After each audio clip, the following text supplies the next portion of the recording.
Bienvenidos a este video como estudiante de la Universidad Técnica Particular de Loja, dentro de la Facultad de Ciencias Jurídicas y Políticas de la carrera de Derecho. Mi nombre es Steven Sebastián Guamán Alejandro y vamos a hablar en este video acerca de la asignatura de Sociología Jurídica. Bien, el tema del cual vamos a tratar se encuentra ubicado en la unidad 3 con el tema Sociología Básica del Derecho Ecuatoriano.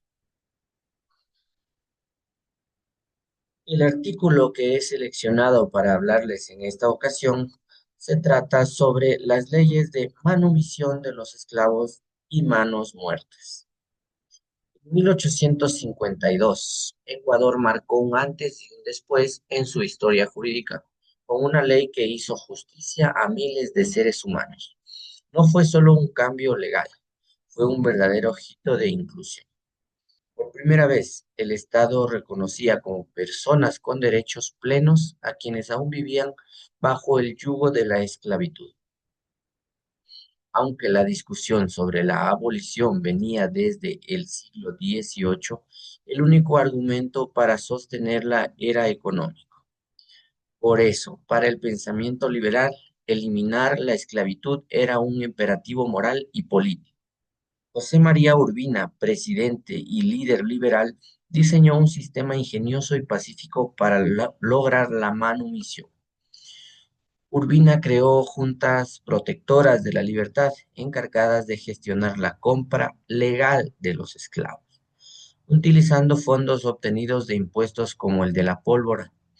Así evitó conflictos violentos como los vividos en Estados Unidos. Pero este proceso no nació de la nada. En el año de 1815, un congreso internacional en Viena condenó los horrores de la esclavitud. En respuesta, Fernando VII emitió en 1817 una cédula que prohibía la trata en España y en sus colonias. Sin embargo, en América, la lucha por la independencia eclipsaba toda autoridad peninsular. Ya en la época de la Gran Colombia, en 1821, se dictó la ley que declaraba la libertad de vientres, es decir, los hijos nacidos de esclavos no heredaban su condición. Además, prohibía la trata y se incentivaba la manumisión. En Guayaquil, pionero en ideas liberales, se promovió una caja común en la que los propios esclavos aportaban sus ahorros para comprar la libertad de sus compañeros. Como escribieron en una petición conmovedora, todo cautivo procurará economizar 1 o 2 reales diarios para contribuir al fondo de su libertad. Si se reúnen 500 pesos, se dará la libertad a 1 o 2 cautivos de mayor virtud o necesidad. Desde 1830 se prohibió la importación de esclavos, aunque con vacíos legales que permitían excepciones agrícolas o mineras. Lo mismo ocurrió con tratados firmados con Gran Bretaña o leyes de 1843 que aún no eran suficientes. Fue recién el 17 de julio de 1851 cuando Urbina decretó el fin definitivo de la esclavitud. En 1852, durante la Convención Nacional, se aprobó la Ley de Manumisión de los Esclavos, redactada por Juan Illingworth y Francisco X. Aguirre. Esta ley asignó recursos de varios impuestos, al aguardiente, por ejemplo, a la pólvora, a las herencias y hasta a las profesiones, para liberar a quienes aún estaban en servidumbre. La mayoría de los propietarios aceptaron, aunque algunos inescrupulosos intentaron mantener a los esclavos bajo engaños hasta 1854. Aún así, Ecuador se convirtió en uno de los países pioneros en poner fin de forma organizada y pacífica a uno de los capítulos más oscuros de la humanidad. Al hablar de la esclavitud, también podemos hablar del Código del Trabajo. El Código del Trabajo ecuatoriano tiene raíces profundas que se remontan a un momento clave en la historia, la Revolución Juliana.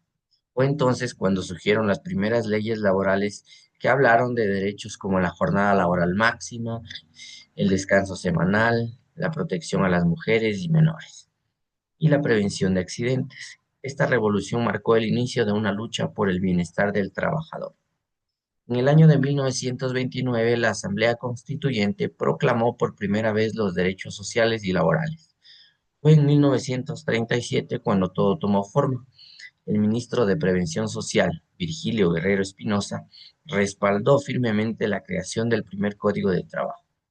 Su visión era clara: mejorar las condiciones de vida de obreros y artesanos, como lo había establecido el Plan de Acción Juliano en 1925.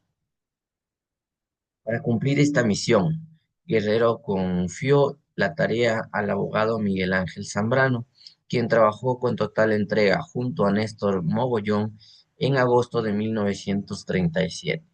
Guerrero presentó oficialmente el proyecto a la Asamblea, considerándolo una verdadera aspiración nacional.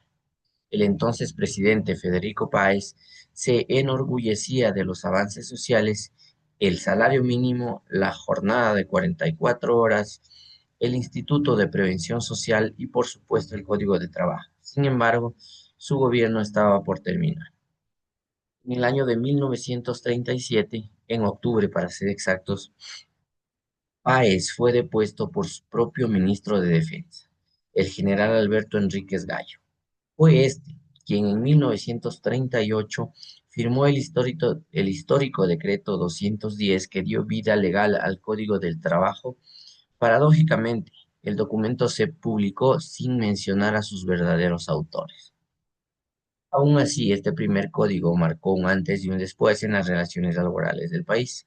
Su legado perdura, aunque hoy se despide, jubilado tras décadas de servicio.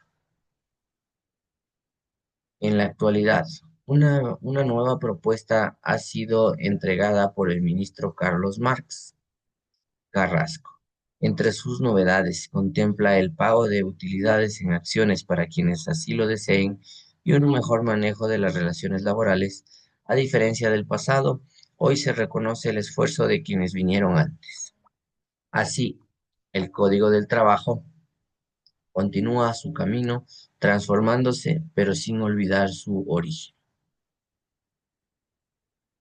Estas son las referencias bibliográficas y de esta manera terminamos el video agradeciendo su atención.